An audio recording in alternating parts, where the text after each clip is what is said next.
L'exercice qui suit, ce que je veux vous montrer, les douleurs dans l'aine, les douleurs aussi dans le bas du dos, les douleurs dans les jambes en général, puis tout ce qui est de la colonne vertébrale, tout le long jusqu'au cou. Je vais vous montrer quelques exercices d'étirement qui vont aider à diminuer la surcharge qui se crée lorsqu'on a une douleur au niveau de l'aine, au niveau de la hanche, la fesse, tout ce qui fait le tour de la hanche, bas du dos. Ces exercices-là sont connus, mais on ne nous les explique pas toujours dans cette optique-là quand on veut les faire. C'est surtout pour les problèmes que je viens de nommer. Donc, un bon exercice, on dépose le genou au sol.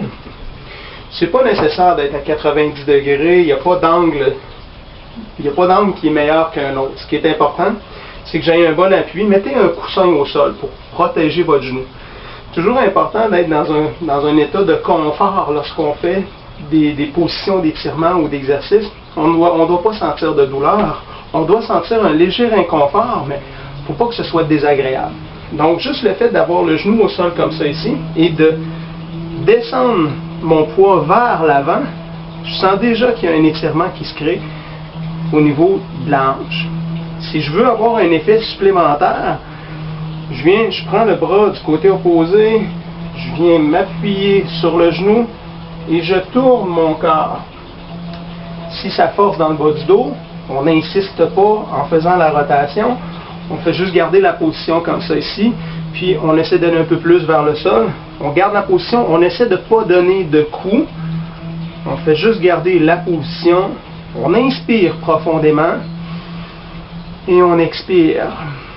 Pour ajouter un effet supplémentaire d'étirement, toujours dans le prolongement du corps, pour aller chercher toujours la hanche, ça a un effet au niveau du bas de dos, ça a un effet sur le côté, la fesse et la hanche. J'allonge le bras, j'inspire, et je garde la position, et on relâche. En détendant, on relâche l'air, on inspire,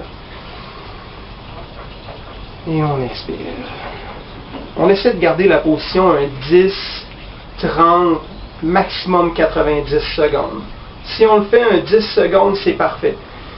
Le but, c'est pas de le faire longtemps, c'est de le faire régulièrement, puis d'aller chercher un effet de confort. On change de côté, même principe. On a un bon appui au sol. Mon tapis ici, même, il est trop rigide, je devrais même mettre un coussin. L'idéal, c'est vraiment d'avoir le genou qui n'est pas toujours écrasé par le sol, ce qui cause des problèmes. Déjà là, quand on a des problèmes de genou, c'est pas l'idéal.